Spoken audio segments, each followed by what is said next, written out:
Apa kabar pemirsa? Senang sekali saya Olga Lydia bisa kembali menjumpai Anda dalam program Mata Uang. Dan di sini saya akan mengajak Anda untuk mengikuti obrolan kami mengenai tips dan trik dalam pengelolaan keuangan kita untuk masa depan yang lebih baik.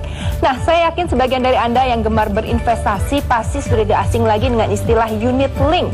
Sebuah produk investasi berbasis asuransi dan macam-macam program yang ditawarkan dan disambut luas oleh masyarakat. Nah, kira-kira seperti apa respon masyarakat? Langsung kita jumpai, inilah Intan Ernita. Olga, terima kasih banyak Olga. Nah, sekarang saya sudah sama Mas Rudi nih, mau tanya seberapa pentingnya sih asuransi yang digabungkan dengan investasi. Nah, ini sudah ada Mas Rudi depan saya yang mau saya tanya tentang hal tersebut. Halo Mas Rudi, apa kabar? Baik. Kalau asuransi yang digabungkan dengan investasi, menurut Mas Rudi itu penting atau enggak?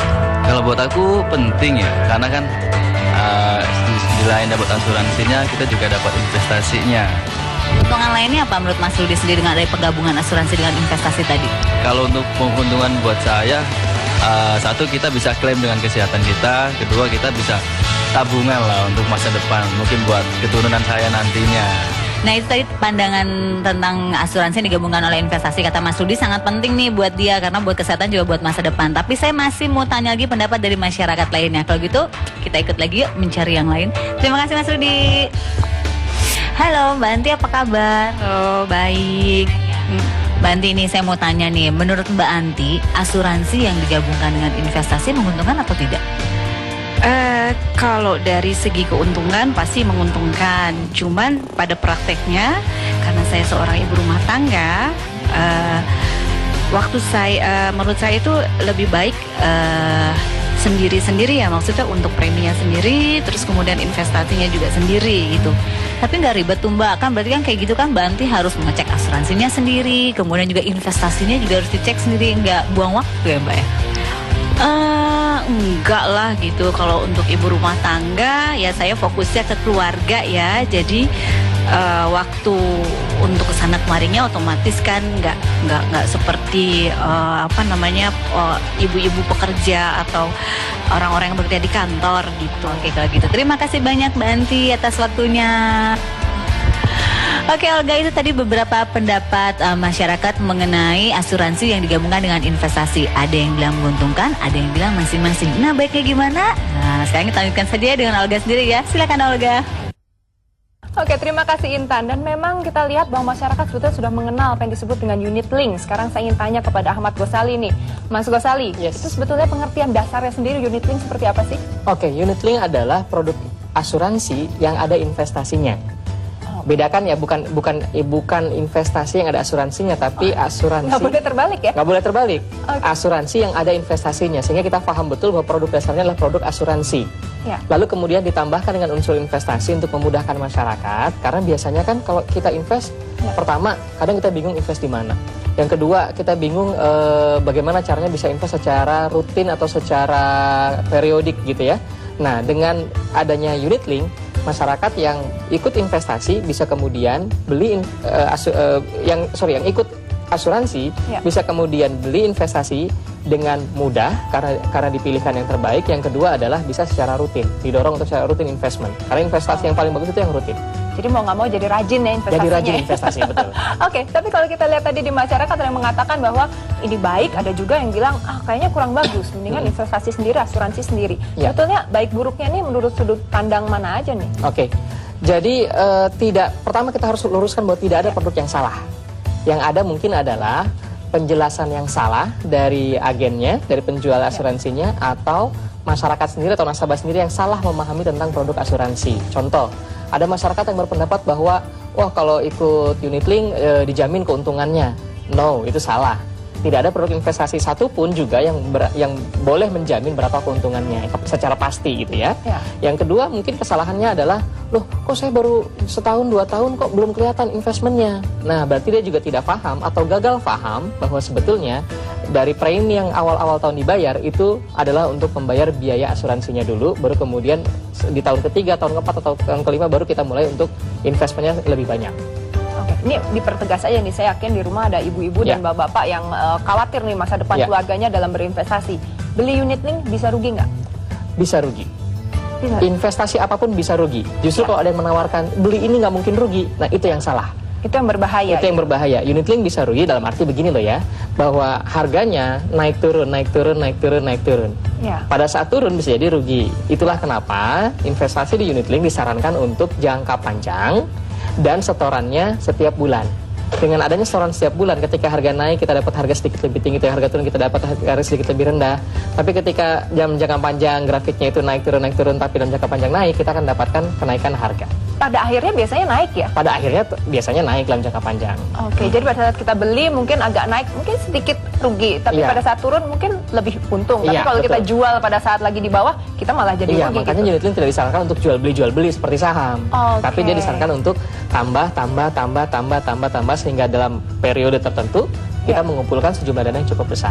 Gitu. Oke, kira-kira berapa lama sih idealnya kita membeli unit link dan tidak dilepas-lepas? Minimal 5 tahun deh. Minimal 5 5 tahun. Karena tahun pertama, tahun 2, ke tahun ketiga mungkin kita akan lebih banyak untuk fokus kepada membentuk asuransinya dulu. Ya. Baru kemudian tahun keempat kita mulai investment. Tahun kelima mungkin baru akan kelihatan pertumbuhannya. Biasanya sih 5 tahun juga minimum. Kita sarankan 10 tahun bahkan lebih untuk unit link. Oh, untuk lebih gitu ya. Dan Iya. ini biasanya memang di atas inflasi dan di atas bunga bank ya. Di atas inflasi, di atas bunga bank. Oke. Nah, ini menarik juga. Kalau gitu, konsumen seperti apa yang cocok untuk membeli Oke, unit link? konsumen yang cocok untuk unit link adalah satu, mereka yang mengutamakan kepraktisan dan tidak mau repot. Katakanlah kalau saya harus ngambil asuransi secara terpisah, saya juga harus ngambil investment secara terpisah, harus sebar ke rekening ini, tentu akan merepotkan, terutama untuk mereka yang sibuk. Yang kedua, unit link juga cocok untuk mereka yang profesional atau pengusaha yang mungkin agak kesulitan untuk kemudian punya asuransi secara terpisah, atau apalagi asuransi kesehatan yang biasanya lebih efisien kalau dalam bentuk grup. Ya kan? Sedangkan profesional, pengusaha mungkin agak kesulitan. Nah, pakai unit link bisa lebih enak. Yang ketiga, juga unit link ini cocok untuk mereka yang orang awam yang tidak paham mau invest di mana. Aduh, katanya sih saya harusnya invest di sini, tapi nggak tahu belinya di mana, nggak tahu bagaimana caranya. Ya sudah, lebih baik dengan unit link. Karena lebih dimudahkan, agennya akan menjelaskan dan juga mengingatkan untuk terus-menerus membayar atau bayar preminya secara bulanan. Oke, ini menarik sekali nih. Kemudian pertanyaan saya berikut, jadi apakah tepat nih kita berinvestasi di unit link? Kan ada data-data yang bisa disampaikan? Oke, saya punya perbandingan data dalam waktu 3 tahun ya, mulai dari tahun 2010 sampai dengan 2013 menunjukkan bahwa sebetulnya pergerakan IHSG waktu itu kira-kira 44% dalam waktu 3 tahun tersebut. Unit link ada yang 32, ada yang 38, ada yang 46%. Kemudian reksadana juga ada yang 46%, ada yang 48%, ada yang cuma 11%. Nah, artinya bahwa hasil investasi di unit link ini sebetulnya bisa mengimbangi hasil investasi di reksadana ataupun di saham.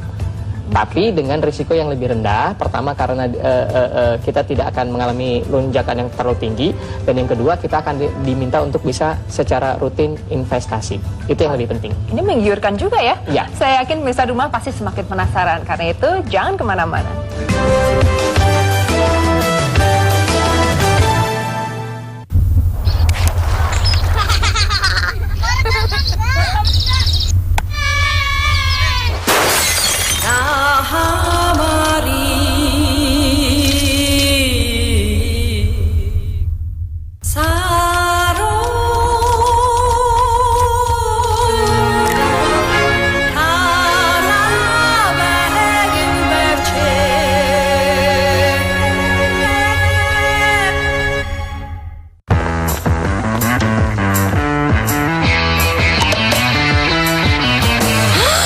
Jadi utuh lagi. Kamu harus lihat ini. Hah? Untuk kenikmatan lebih lama, baru Magnum Infinity dari coklat istimewa Tanzania. Kenikmatan coklat yang terasa lebih lama, Lihat nih. tapi tidak selamanya. Magnum Infinity baru for pleasure seekers.